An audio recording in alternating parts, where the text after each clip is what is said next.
We Shouldn't Talk About This may contain graphic descriptions and/or explicit content that may not be suitable for all listeners. Listener discretion is advised. Hi, everyone, and welcome to the flagship episode of We Shouldn't Talk About This. My name is Key, My name is V. and we're going to welcome you to our true crime podcast. Today's podcast, Key, um, we're doing something kind of interesting with our true crime podcast, Right? and we're kind of taking similar cases and kind of comparing them to each other, kind of like, debating the outcome, seeing like, if one did something better than the other, or if one had the same game plan as the other, would theirs have succeeded more, or something like that.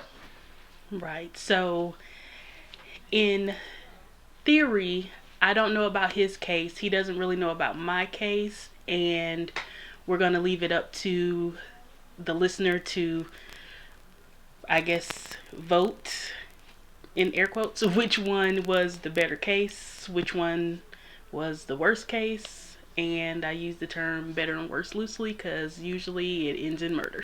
Yeah. So don't do these at home. Like, these are not, well, we're not condoning these at all. These are At terrible all. cases, Terrible. but very interesting stories and things that people kind of look over sometimes. And like in the news, there's lots of stuff going on, but these particular cases are like, some standouts that people still kind of don't know about because it happened either in our country of the United States of America or off around the world somewhere else.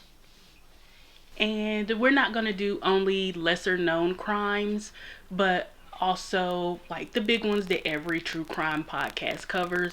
We just want to start out with something a little lesser known, just so people can get an idea of what's going on in the world, I guess. Yeah. What's going on in the world for sure.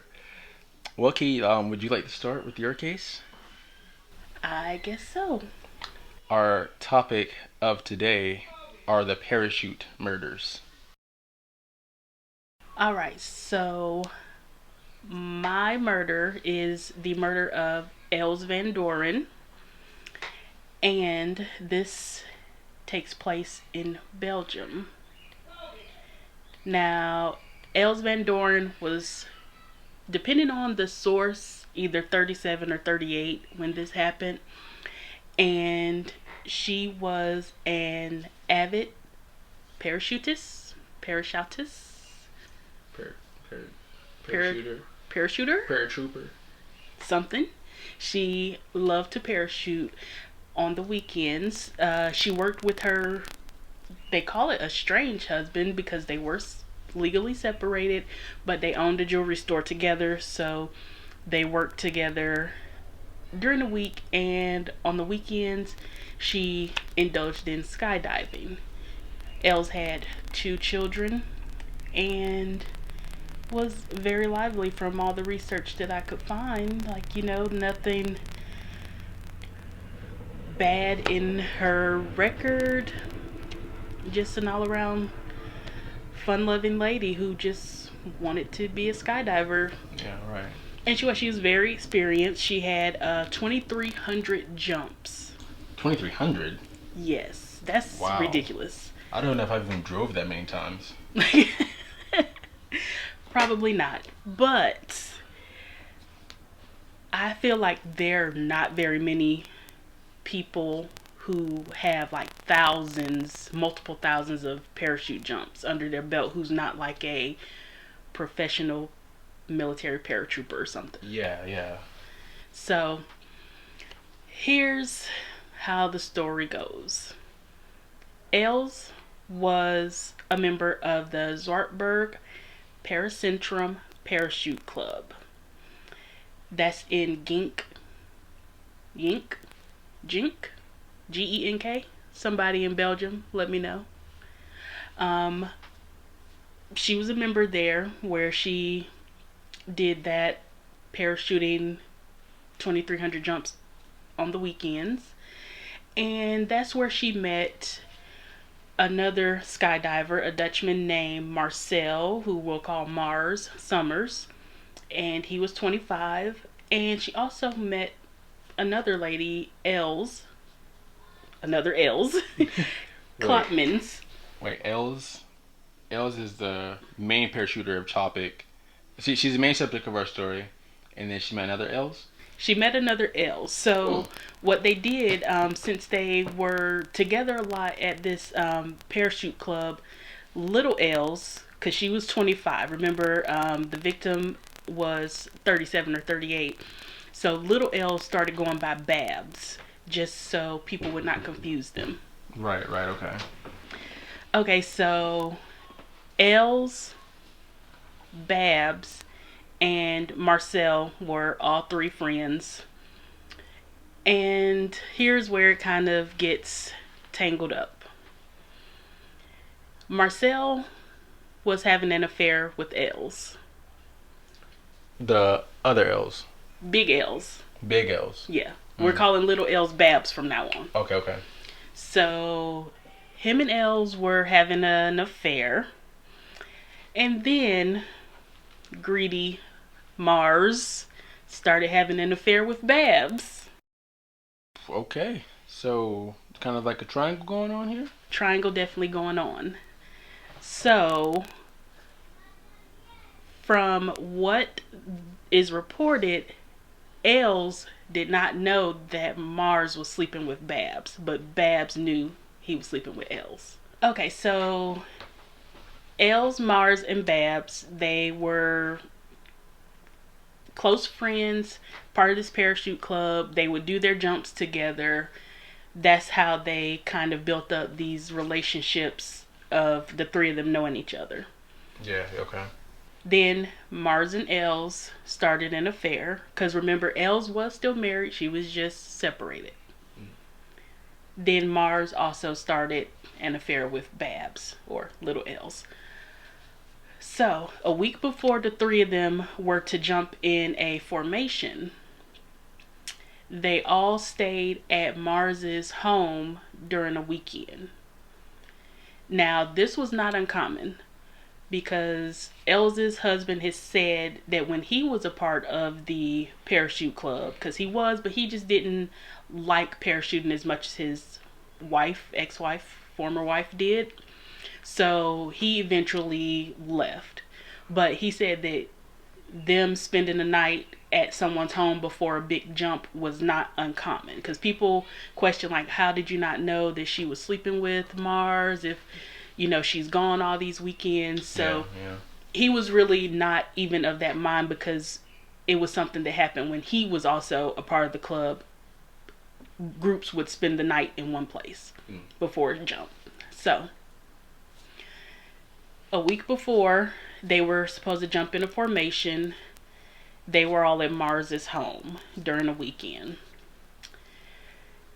Mars and Els slept in the bedroom, and Babs had a sleeping bag in the living room, which is where all their parachute gear was located.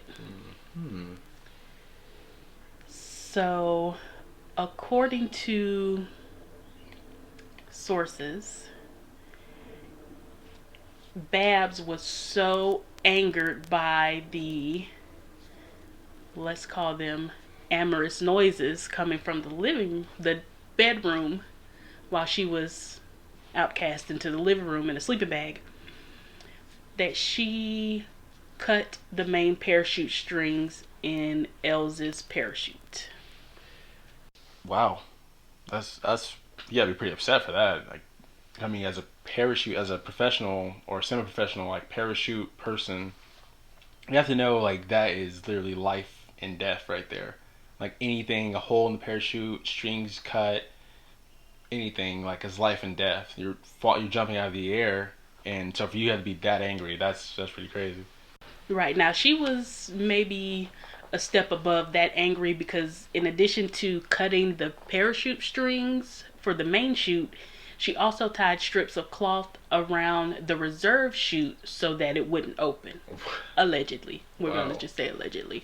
But she did this with the intention of Els not making it at all.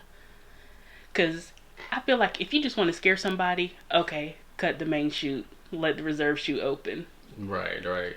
She was definitely in it to win it, I guess. Yeah. So It's a premeditated sabotage here. it really is. So November 18th, 2006. 12 members of the club fly over Flanders as a normal part of their skydiving experience. They were gonna enjoy the day, do a star formation. Els, Mars, Babs, and a fourth man were supposed to be part of a star formation with the four of them holding hands as they drop. Right, right, right. So, here is Els's unfortunate demise, which is it's so sad because she was wearing a GoPro type camera, Oh no. as were the other jumpers. So all of this is recorded. So the four of them were supposed to jump out together, holding hands, forming a star. Babs said she jumped a fraction too late to join the other three. So Els, Mars, the third man, fourth man, whichever, jump. Babs was supposed to also jump, but she hesitated. Don't know why, but I guess I kind of theorized that if you're supposed to hold hands and form a star and three parachutes open and the fourth one doesn't, that's probably enough to save her. Because as long as they're holding her, their parachutes will probably absorb some of the weight of the drag of her falling. Right, right. So with her not jumping with the other three, it kind of messed up everything. So when they got to 9,000 feet, the teams separate and they get the signal to open their chutes. Of course, Elsa's chute does not open and she is hurtling towards the ground. She pulls her reserve cord for the emergency chute. Also does not open. Mars and the other jumpers are watching her, struggling to get one of her chutes to open as she plummets towards the ground. The camera on her helmet captures her screams, her panic, her struggles to get the chutes open, like her looking up, trying to see if her chute open, like looking around. Mars said that he tried to like angle himself down to grab her, but he couldn't.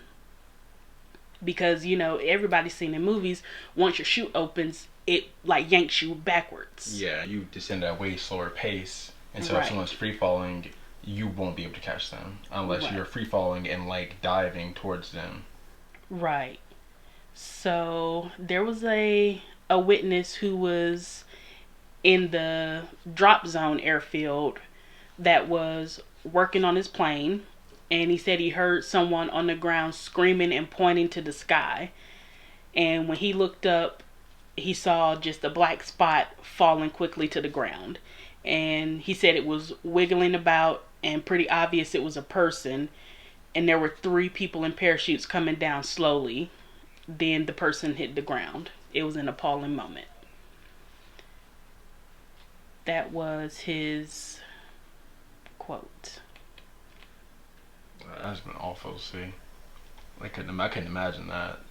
Being eyewitness to that, like right in front of it.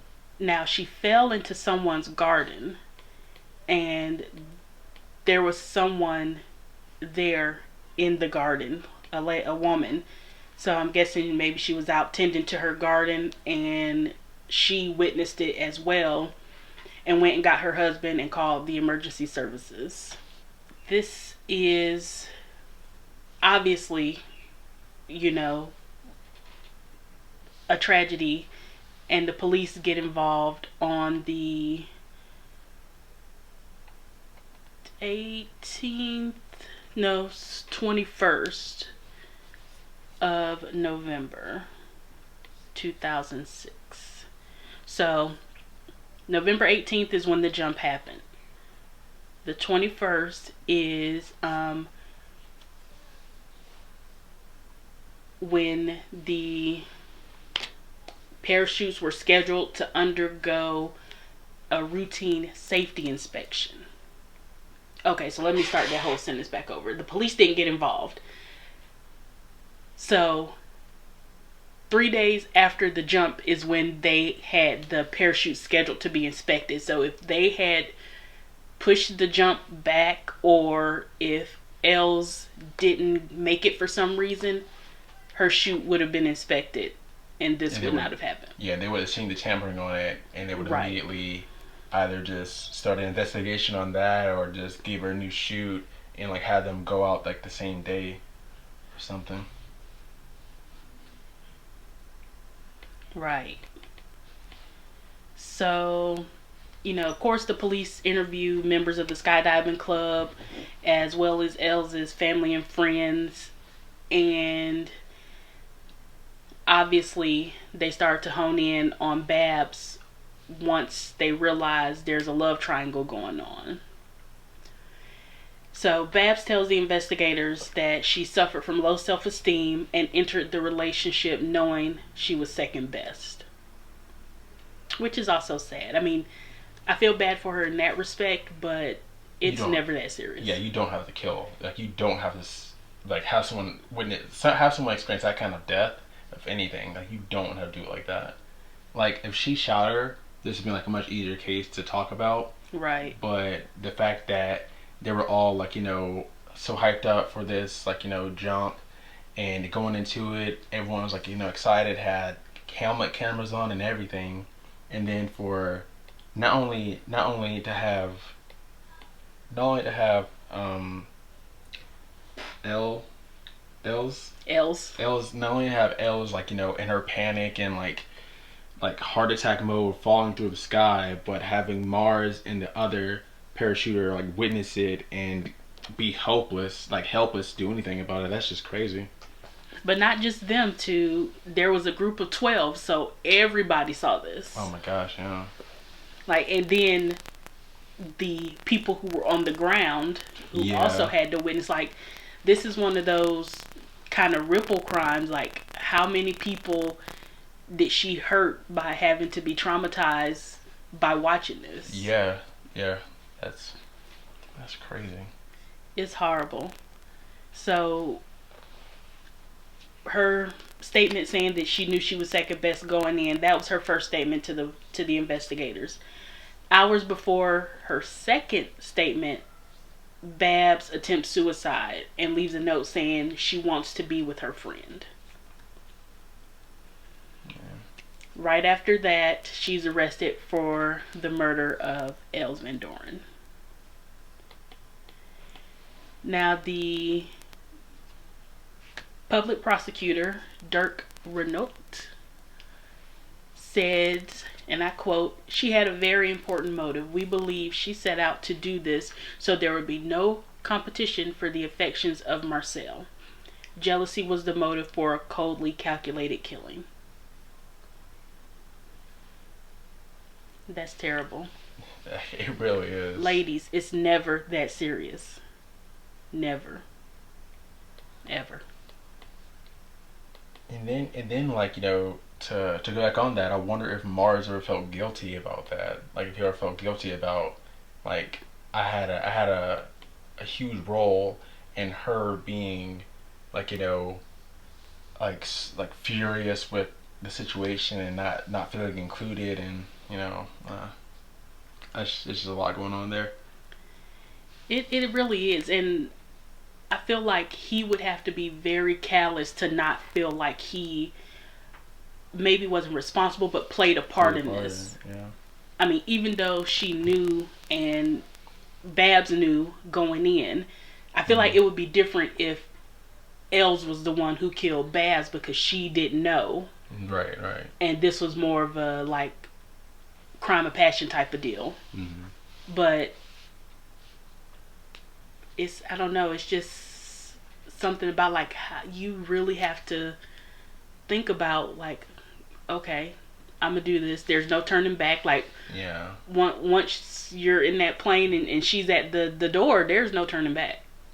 Right, and just like you said earlier, like if she would have like cut the strings on the primary shoot, but left the backup shoot alone, that would have like sent a message. But to sabotage both of them and like ensure Right. that this is going to happen, like she is going to die on this flight, on this jump. That's awful. Right. And then go there knowingly, get in the plane with her, look her in the eye, Mm-hmm. smile and laugh, knowing what's gonna happen to her. It's insane. It's insane. What kind of psycho? So Babs gets out on bail and she goes back to her job. And guess what her job is? Inspecting parachutes. No. No. She is a primary school teacher. Oh, what?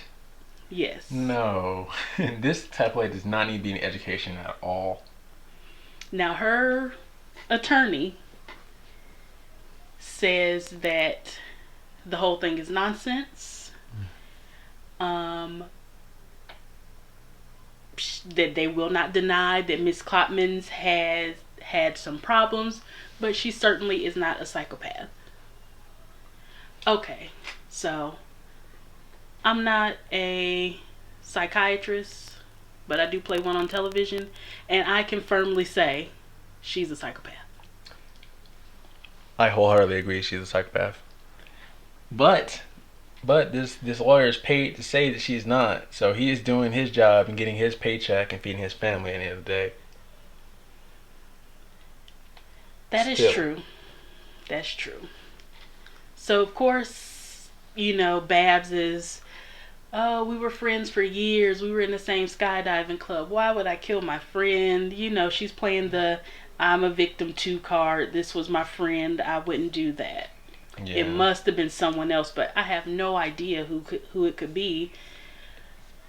She even said, I can't point the finger of suspicion at anyone else because I do not know of a motive. Well, I mean, it's kind of obvious. It was the ghost of the house they were in. Yeah. So the trial starts September 26, 2010. So 4 years almost after Els is killed, the trial starts. And they bring in her parachute bag and the helmet that she wore during the jump on the day of her death. It says that there are DNA or fingerprints from the victim's skydiving kit, but it doesn't say who it belongs to. Mm. However, they have a 68-page indictment with details of evidence against little L's, Babs, and 170 witnesses. Yeah. Now, the prosecutor, of course, feels that there was enough evidence to charge for murder and asserts that as a skydiver, she had the knowledge and opportunity to sabotage the parachute. That was part of one of the indictments. And it alleged that she made 2 cuts to Van Doren's parachute. On top of that, she also had a relationship with Mars, who also had a relationship with the victim, giving the accused motive to have Mars for her alone. Klopman snipped the parachute strings and Van Doren jumped to her death a few days later. Now, they showed the video of her jump, the camera that Els was wearing. They showed it in the courtroom, and of course her ex-husband, her widow, because they were technically still married, and her kids left the courtroom while they played that. Which this reasons like that is probably why I could never be on a jury. Yeah. Who wants to be scarred like that? Yeah, that's a lot of weight to put on someone. You know, it's already enough to have to see the person who was accused, the guilty party, like tell you like tell you all about this person, tell you that they would never do anything to hurt them, but then have to watch footage of their agonizing downfall. Right. That's just crazy.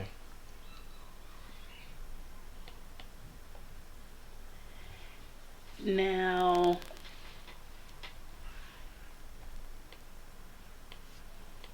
the outcome.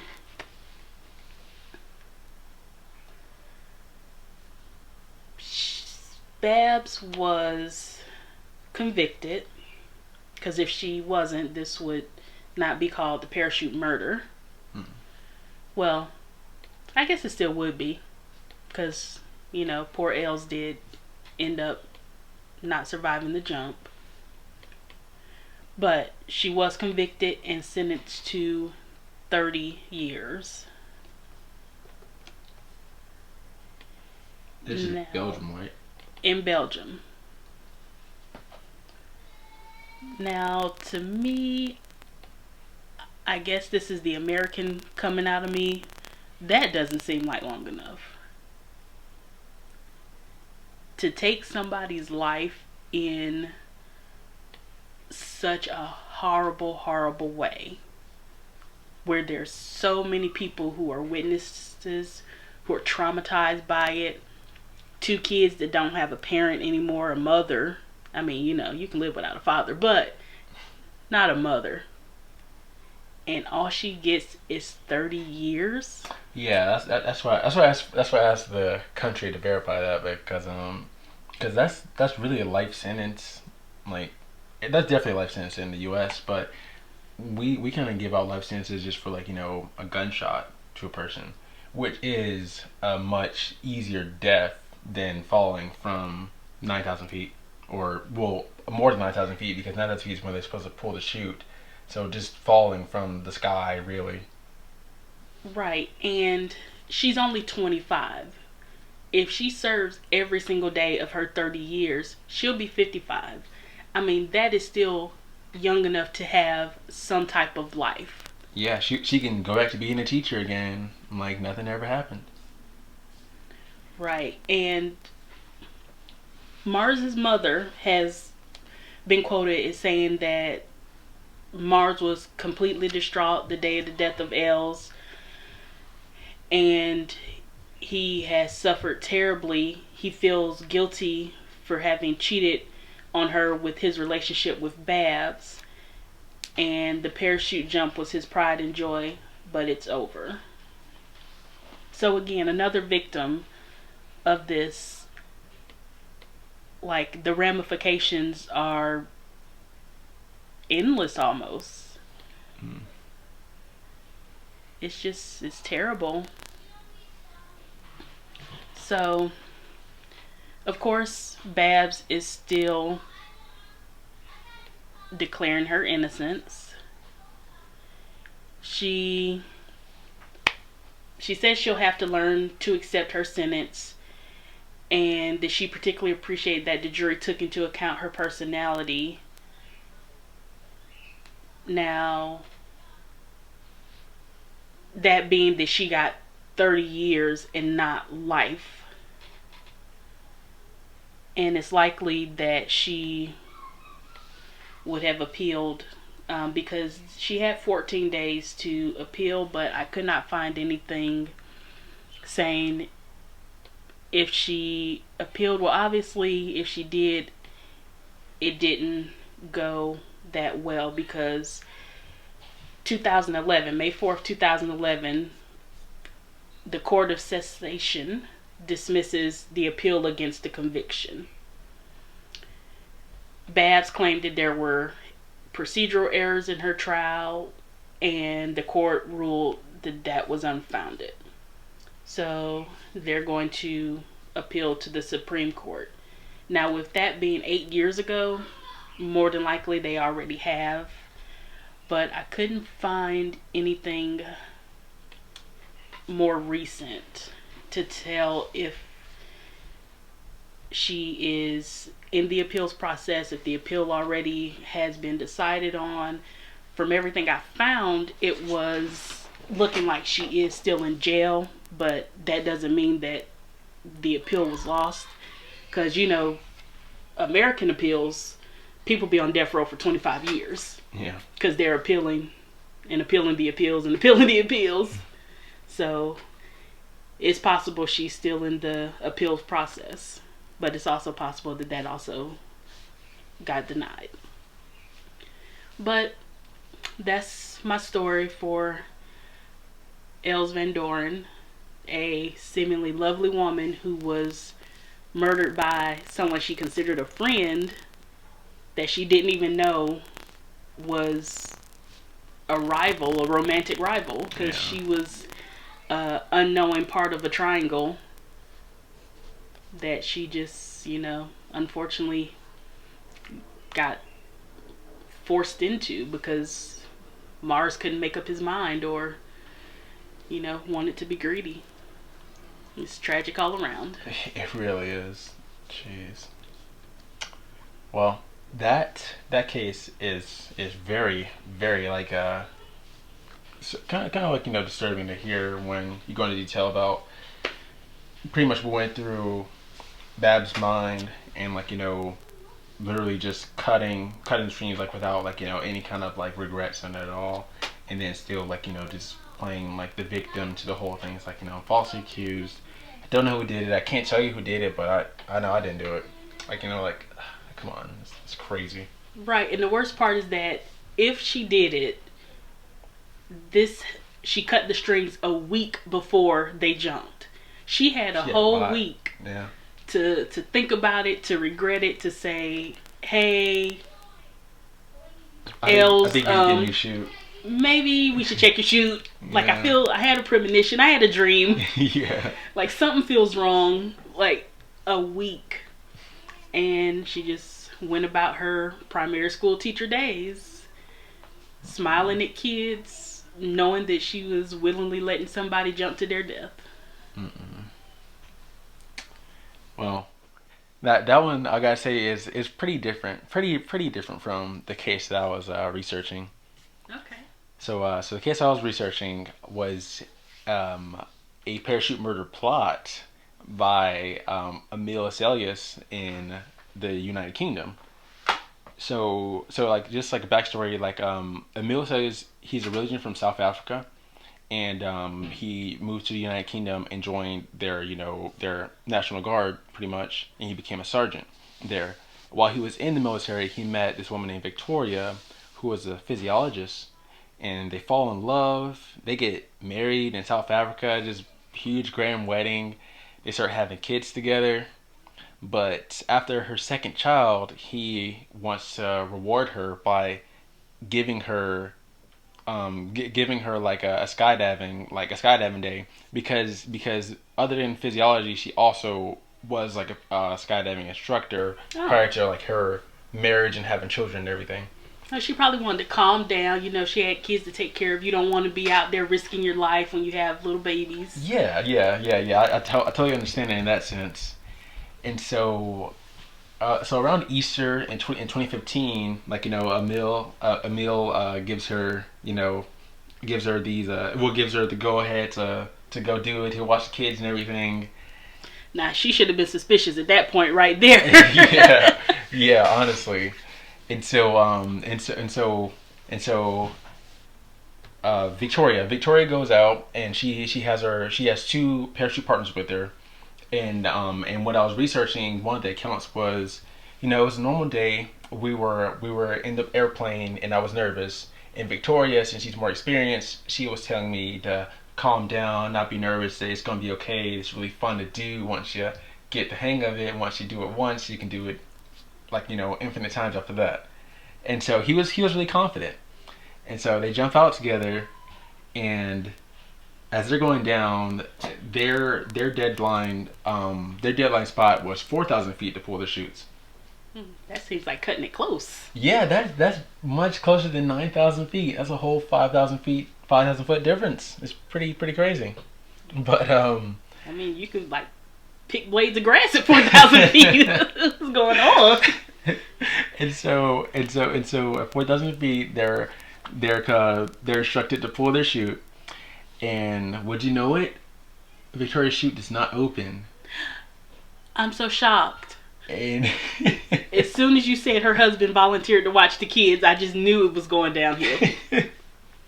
and so what happens is it's a miracle, really. Victoria falls out of the sky, of course, and she hits a freshly plowed field. So she lands in this like soft, well, it's still earth, still super hard earth, but it's much softer and collected piles of dirt and mud. So she strikes the ground.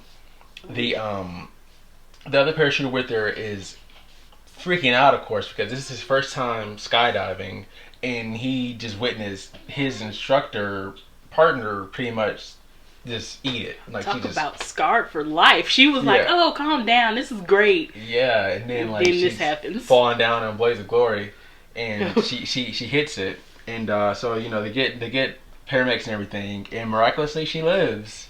Wow. She just has like incredible like pelvis fractures and bones in all different places are just messed Oh, up. I could imagine. She's in almost a full body cast, Ah. and so she's doing this, and would you know it, Emil's plan didn't work because she's still alive. So then Emil has a second plan, Damn it, Emil.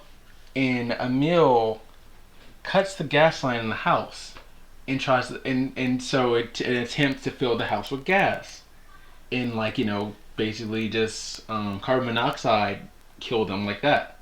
And his kids are still in the house at this point, So he's gonna take out he everybody. was trying to take out everyone. Wow. And Okay. so Emil's motive in all this is that he's in a crazy sexual deviant. He's doing nothing but spending all his money on escorts, like sex brothels, things like this, and then he's also in debts with loan sharks. He during their marriage, he was asking Victoria for money left and right, saying like, "Oh, I just got to cover this, I'll pay you back. Oh, I got to cover this, pay you back." She ended up giving him £15,000 in their marriage. I don't remember how long it said their marriage was, but inside their marriage, she let him borrow £15,000. Now, as your partner, like I mean, you really shouldn't have to worry about letting anyone borrow money. Like, he's in the army, he has a job of his own also, but he's so far in debt, just above his eyeballs, and blowing his money on things that are insane for a family man to have to desire. And she's giving him all this money, and so what he was wanting to do, he wanted to cash out on her £120,000 life insurance policy. Now, I don't know. Maybe she's just very trusting, but it seems like if somebody with a military job, currently working, like not on a pension, not on a set amount salary, is constantly borrowing lump sums from you, husband or not, that should raise some red flags. Like, where's all your money going? Yeah, most definitely. And like when it comes to finances, it's a very tricky situation, even when you are married. Right. But like when it's like month after month, you need 800 here, you need £1,000 here. That's not just any old money. Like it's like something's going on, definitely. Right. But Victoria was madly in love with Emil, and she saw past all this. Oh, Victoria. Yeah, and so I'm glad you survived, though. about a couple days after this incident, I kind of got ahead of myself with the whole gas thing. The gas thing was about a week later, but a couple days before that, He didn't even give it a cooling off period. Like, he no, is on. Wow. no, it's like when she got home, he was like trying to premeditate his next idea of how to kill her. Damn it, Emil. And so after during that though, she texts him, and she's, "I smell gas in the house." And through their conversation, she jokingly said, "Are you trying to off me?" Which is like a British term for, "Are you trying to kill me?" Girl. And he was like, oh, of course not, like I'll get the gas leak checked out immediately and all this. But anyway, I gotta hit myself again. I keep going back and forth because there's so many crazy points in this case. The British Parachute Club inspected the chute, and they confirmed that there was no mechanical reason so for its failure. So it's either tampering by the parachutists themselves or third party. So then they set off alarms for the police to start investigating. What parachuter, parachutist, paratrooper would tamper with their own parachute? Man. Come on, police. Yeah, honestly, honestly, who? I don't know. Yeah, I don't know. So then, the police were like, okay, we're going to investigate this. The first person we go to is the husband because a lot of times in crime things, It's the significant other is usually the first suspect. yeah, for sure, for sure. And so Officer DC Maddie Hanna went to Emil, and through her collection of evidence, she wanted to book him. So she went to his barracks and she said, "I am arresting you under the suspicion of sabotaging the parachute of Victoria um, sailors."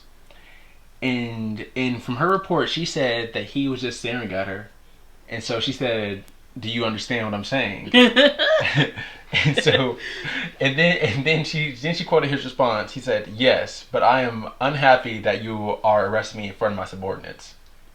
Wow. Yeah, it's like first of all, she's accusing you of trying to kill your wife. So like if you want to play it off, you should be like, gasp. I would never. My wife. How dare you? Yes, I want to know who did this also. But no, his first thing is to be stone cold and say, "I can't believe you're trying to arrest me in front of the people, in front of my underlings." Like, come on. And so and so she states that during this during their interrogation of him that he's just fully cooperative, like he's talking the whole time. But in the footage of the interrogation, he's being a jerk about it. So she asked him what type of inspections are done on the parachutes before a jump, and he says no more parachute inspections. And so she says, "Okay, well, I do not know what those are. Would you like to explain for me?" And his response is, "Well, just normal checking the chute." And so he's just walking around in circles and like avoiding the question. Like she's a police officer. She doesn't know what types of things you look for in a parachuting inspection. So she wants to know the exact details of how they expected it and missed this big flaw of a cut through the whole parachute. Or maybe she is a parachuter and she knows what's supposed to be done and she's trying to trap him. Double cross. Yes. A double cross will be good at this point because Emil just swears he's like just an angel. Like he's so loving of his wife, like he would never do anything to hurt her and all this. And so what the police officers end up doing is that they contact his previous wife, who is Carly Schellers, who is also from South Africa. And would you know it, he is still sleeping around with Carly. Oh, I'm so shocked. Oh my. I can tell you're in shock, but get this. While he is sleeping around with Carly, he is also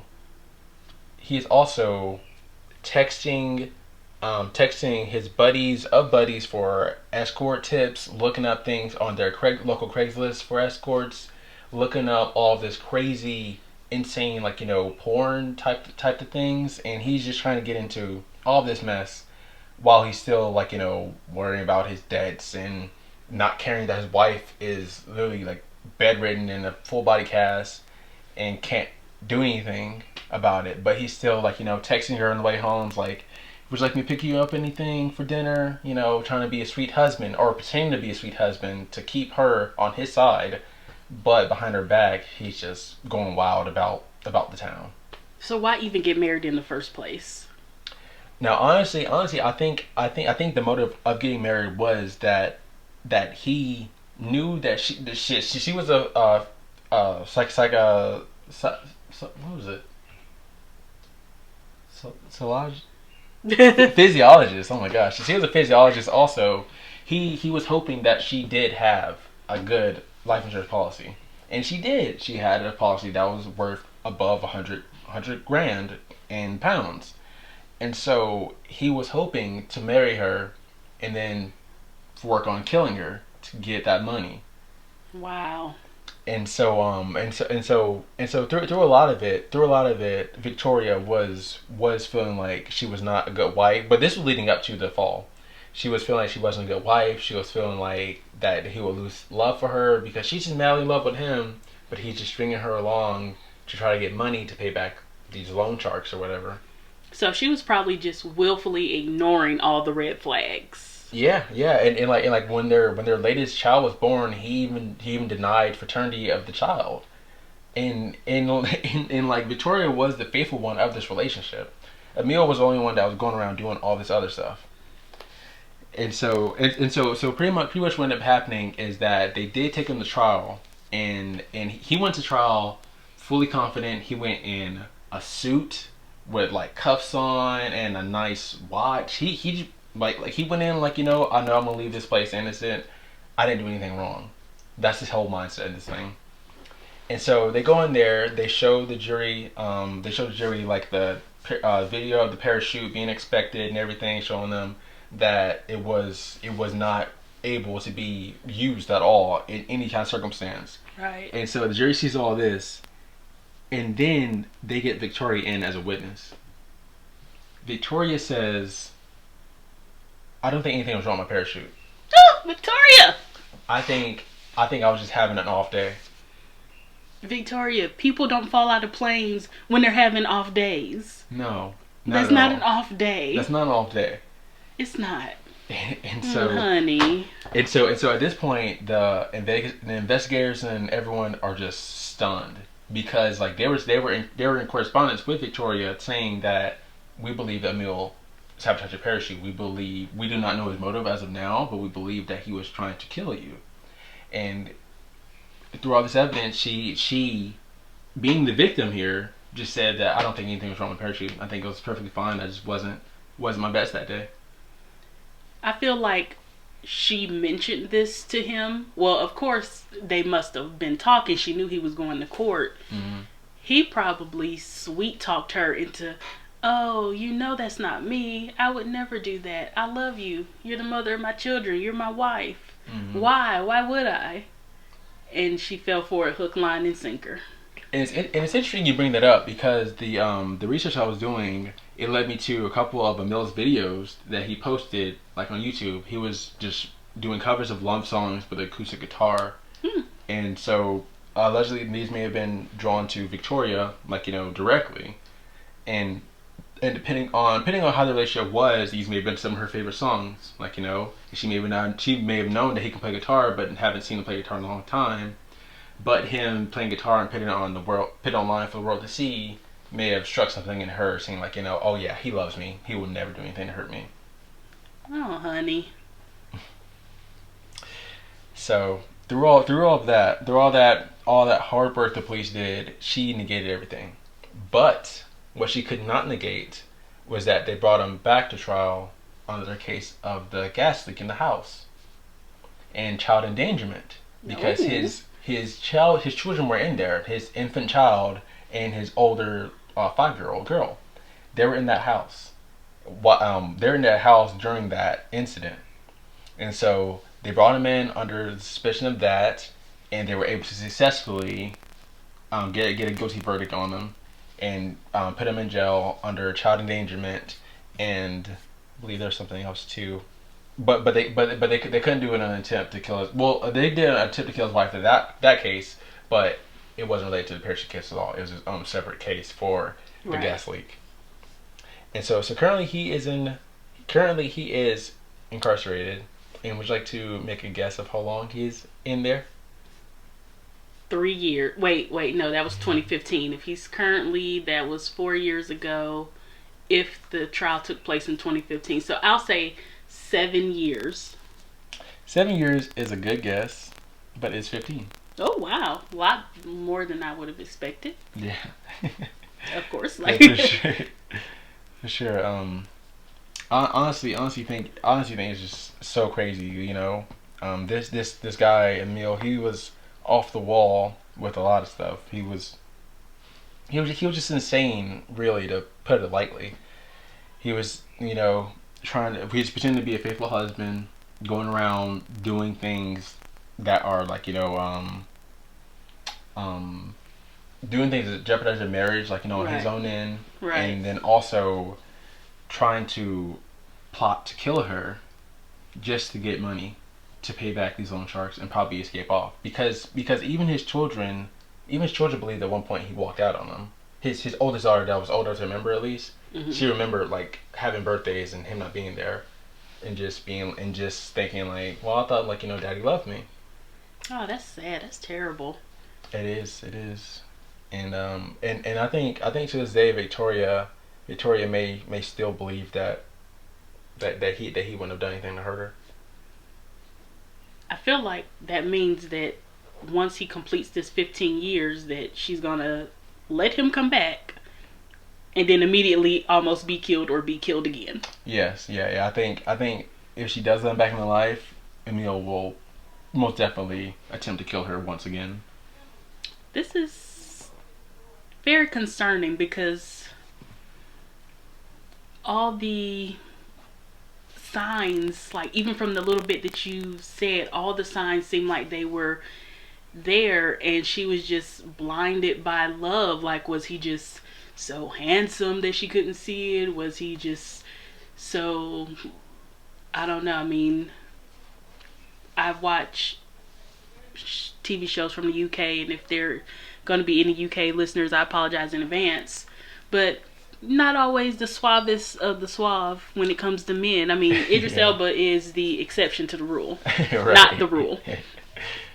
So I just don't see like why she's so blinded. Maybe he just, well, they say narcissists have that like kind of personality. Maybe he was such a narcissist that he, like, his confidence and everything was just so magnetic Mm. that she just didn't see any Yeah. wrong in what he did. I mean, Yeah. and then of course, like you said, he was putting up the facade of being a loving husband and father and doing all of this, but on the side still sleeping with his ex-wife, sleeping with prostitutes, Hmm. gambling their money away, like putting their whole family in jeopardy. Yeah.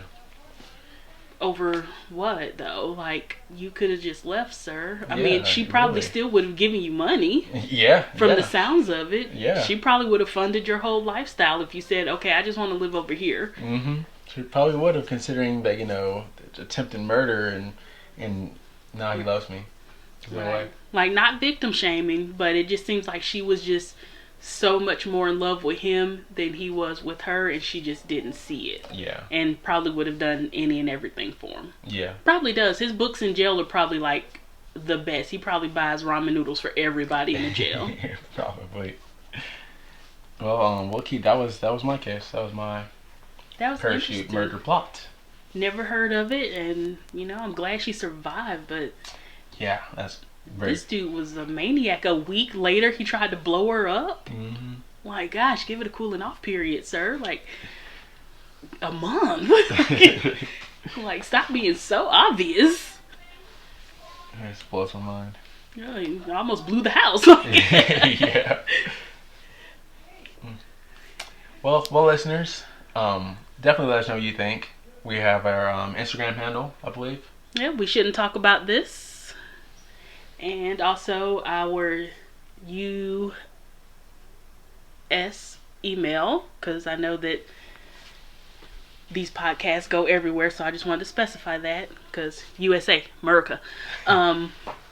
It's we shouldn't talk about this at gmail.com.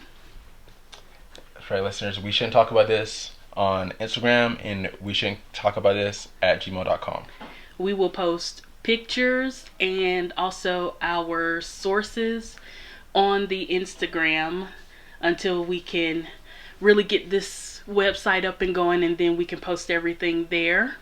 But hopefully we have intrigued you. Hopefully you'll be back for our next episode, and we'll talk about something else crazy, be it murder, financial crimes, whatever. We're going to run the crime gambit. We're not going to be another serial killer podcast. Right, right. And nothing's left untouched. Nothing can be left untouched. Nothing. If it's a crime and it's true, we're going to talk about it.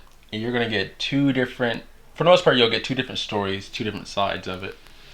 Yeah. So like a crime against crime, aunt against nephew, battle dome, survival of the fittest type of situation going on.